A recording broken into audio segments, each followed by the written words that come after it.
जो खत्म हो चुका है। पीएम ने कैबिनेट बैठक में सेना की सराहना की है। इस वक्त की ये बड़ी खबर आप तक पहुंचा रहे हैं। सशस्त्र बलों ने एक बेहतरीन स्ट्राइक की, पीएम मोदी की तरफ से कहा गया। पीएम ने कैबिनेट बैठक में ऑपरेशन सिंदूर पर जानकारी दी। राष्ट्रपति द्रौपदी मुर्मू से मुलाकात करेंगे थोड़ी देर में। ऑपरेशन सिंदूर के बाद पीएम राष्ट्रपति की पहली मुलाकात ये होने वाली है। थोड़ी देर में राष्ट्रपति भवन पीएम मोदी जाएंगे, वहां पर वो राष्ट्रपति द्रौपदी मुर्मू से मुलाकात करेंगे और पूरे ऑपरेशन की ब्रीफिंग देंगे, जानकारी देंगे और किस तरीके से ये सफल ऑपरेशन हुआ है और इसमें किस तरीके से कामयाबी मिली है, इसके बारे में पूरी तरीके से वहां पर राष्ट्रपति द्रौपदी मुर्मू को जानकारी देते हुए पीएम मोदी नजर आएंगे। देखिए, ये सबसे बड़ी खबर आपके टेलीविजन स्क्रीन पर है।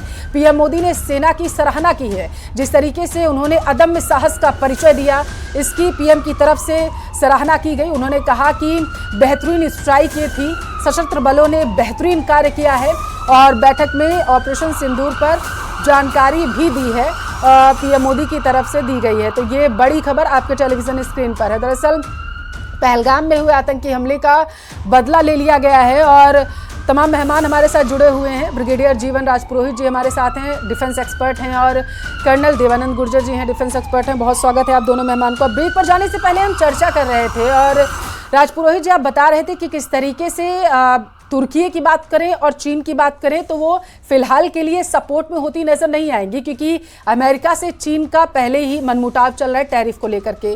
दूसरी तरफ तुर्की सिर्फ और सिर्फ एक धर्म को लेकर के भले ही पाकिस्तान का साथ दे, लेकिन कठपुतली की तरह सिर्फ पाकिस्तान को नचाता हुआ नजर आता है। लेकिन रोना पीटना तो अभी से शुरू हो गया पाकिस्तान का। राजपुरोहित जी। बिल्कुल, और ये चलेगा, रोना पीटना चलेगा। मैं आपको एक छोटा सा कंपैरिजन बताता हूं। आप देखिए कि पहलगाम होने से लेकर के अभी तक की जो कार्रवाई की है भारत ने, आप सिर्फ डेमोक्रेटिक प्रोसेस को देखिए कि किस तरह से सीसीएस मीटिंग होती है, ऑपोजिशन को बुलाया जाता है, पूरी पार्लियामेंट बैठती है, निर्णय लेते हैं और प्राइम मिनिस्टर तीनों चीफ से मिलते हैं, हेडक्वार्टर आईडीएस से मिलते हैं, सीसीएस के अंदर एनएससी, और सबसे निर्णय लेने से पहले सबसे डिस्कस करते हैं। और निर्णय लेने के बाद में जब आज सुबह स्ट्राइक हुआ, पोस्ट स्ट्राइक डैमेज असेसमेंट किया गया और जब ये क्लियर हो गया, तब सीसीएस की मीटिंग हुई। उन्होंने अपने defence minister, foreign minister, NSA वगैरह सबसे बात की और उसके बाद अब वो राष्ट्रपति को बताने जा रहे हैं। देखिए कितना सुदृढ़ सिस्टम है। अब इसके कंपैरिजन में आप पाकिस्तान ले लीजिए। पहलगाम अटैक कर दिया जी, उसके बाद जब हमने बोला कि बदला लेंगे, तब से उनके हर मिनिस्टर ने हंगामा करना चालू कर दिया, पार्लियामेंट के अंदर हंगामा चालू कर दिया, एक दूसरे से झगड़ा चालू कर दिया। मौलवी मुनीर ने अपना राग नया अलापना शुरू कर दिया। बिलावल का आप अलग से स्टेटमेंट देखिए, मतलब कोहेरेंसी कहीं है ही नहीं। और आज सुबह पाकिस्तान की जो सीसीएस की मीटिंग है, इसके बाद जो ये स्टेटमेंट देते हैं, तब आप देखिएगा इससे पहले तुर्की और चीन से इन्होंने बात कर ली होगी सीसीएस में बैठने से पहले, और इसके बाद वो स्टेटमेंट देंगे। और हो सकता है कि शाम तक तुर्की और चीन का भी स्टेटमेंट आए। और मुझे लगता है कि जैसा यूएन जनरल सेक्रेटरी एंटोनियो साहब ने एक बड़ा balance statement end of war करने की अपील की है, अमेरिका ने बोला है कि वेल डन, इजराइल ने हमारा सपोर्ट किया, इन सबको देखते हुए मुझे नहीं लगता कि चीन बहुत स्ट्रॉन्ग स्टेटमेंट हमारे खिलाफ देगा। वो जरूर ये कहेगा कि जी अभी लड़ाई बंद करो बंद करो। तो हमने तो लड़ाई शुरू नहीं की, हम तो सिर्फ टेररिज्म को मार रहे हैं। और ये बात बेहतर होगा कि चीन अगर पाकिस्तान को समझाए। जब चीन की बात आती है तो अपने शिनजियांग प्रोविंस के अंदर वो पाकिस्तानियों को, मुसलमानों को बैठने नहीं देता, हेनाइजेशन चला रखा है उसने, कहीं भी इस्लाम को पनपने नहीं देता चीन अपने इलाके में। लेकिन जब पाकिस्तान की बात आती है, भारत की बात आती है, तब वो उसके सपोर्ट में खड़ा होता है। तो ये दोगली राजनीति है, मे भी रणनीति का कुछ हिस्सा है जो वो करने की कोशिश कर रहे हैं। लेकिन भारत इतना सुदृढ़ है, पूरा विश्व हमारे साथ में है और हम धर्म की तरफ है। जो देश धर्म पर चलता है, सफलता उसकी होती है। बिल्कुल बिल्कुल राजपुरोहित जी, मैं आपके पास वापस आऊंगी। एक महत्वपूर्ण खबर आई है, दर्शकों को देना वो बेहद जरूरी है। दरअसल पाकिस्तानी समर्थित और संयोजित आतंकवादियों के ठिकानों पर बीती रात को भारतीय सेना की एयर स्ट्राइक के बाद वीरों की भूमि झुंझुनू के पूर्व सैनिक भी खुश नजर आए। झुंझुनू में न्यूज 18 राजस्थान से एक खास बातचीत में पूर्व सैनिकों ने कहा कि उन्हें देश के प्रधानमंत्री और भारतीय सेना पर पक्का भरोसा था कि पहलगाम हमले का बदला दुश्मनों की भाषा में ही लिया जाएगा।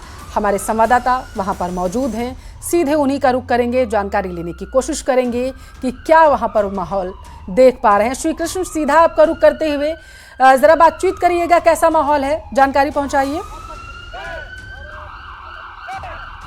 पहलगांव में हुए आतंकी हमले के बाद हर देशवासी में आक्रोश था और मांग थी कि इस हमले का बदला दिया जाए।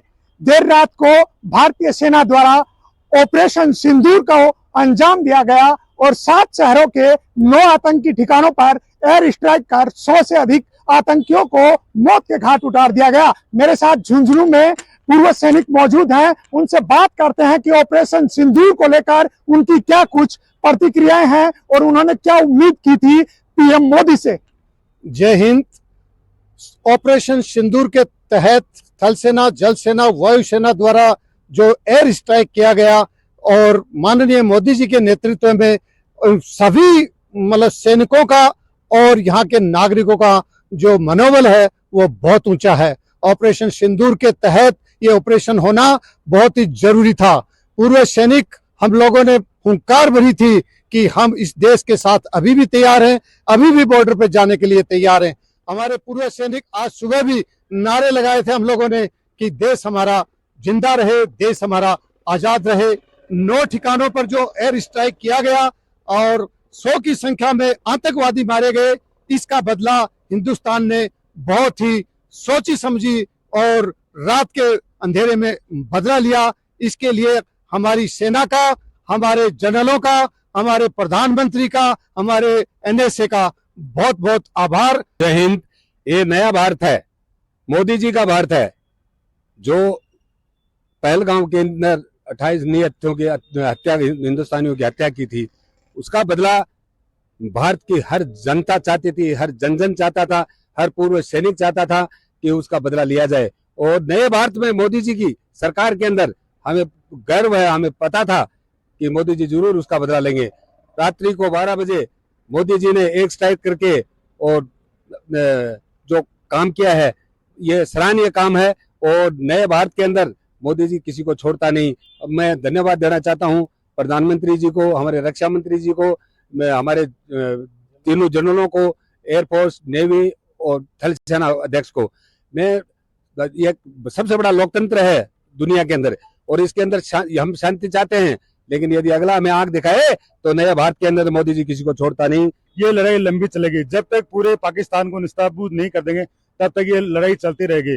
और एक एक उग्रवादी को, एक एक आतंकवादी को मार करके और उसके बाद में बदला लेके छोड़ेंगे। यदि जरूरत पड़ी भारतीय सैनिकों को, हम भारतीय सैनिकों के साथ है जो बॉर्डर पर फिलहाल लड़ाई लड़ रहे हैं, हम उनके साथ है। और यदि हमारी भी जरूरत पड़ी तो हम उनके कंधे से कंधा मिलाकर बॉर्डर पर जाकर के लड़ाई लड़ने के लिए तैयार हैं। जय हिंद। पूरे सैनिकों का बहुत मुआवल अप है। अब इसलिए एक रात जो कार्रवाई की है मोदी जी ने, थल सेना, थल सेना, एयरफोर्स ने जो भी कार्रवाई की है, इससे बहुत जबरदस्त जोश है। इतनी दिल में खुशी हुई है, वीरांगना को, सबको, आत्मा को शांति मिली है। और हम अभी साथ हैं हमेशा के लिए। और ऐसे जो भी हमारे साथ कोई नाका बरकत करेगा उसका हम मुंह तोड़ जवाब देंगे।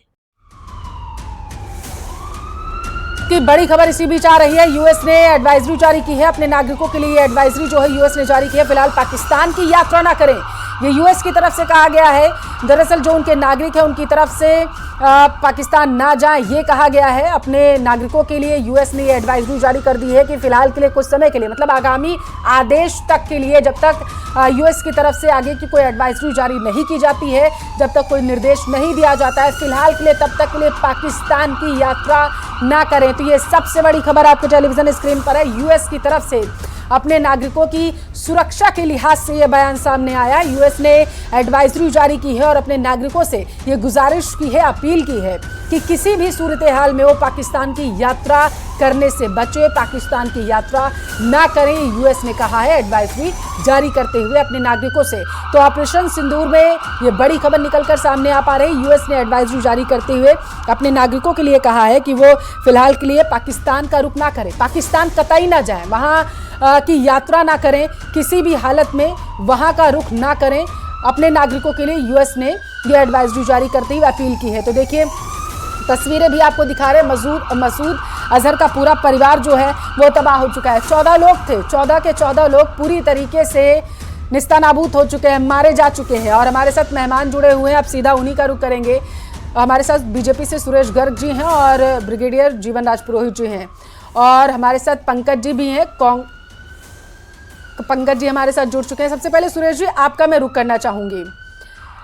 नया भारत है, नई तस्वीर निकलकर सामने आई है। प्रधान सेवक पर यकीन था भारत की जनता को, हमने बयान सुनवाए झुंझुनू की लोगों के, उन्होंने कहा यकीन था, उस पर खरा उतरा है प्रधान सेवक। बिल्कुल निश्चित रूप से प्रधान सेवक जो बोलता है वो करके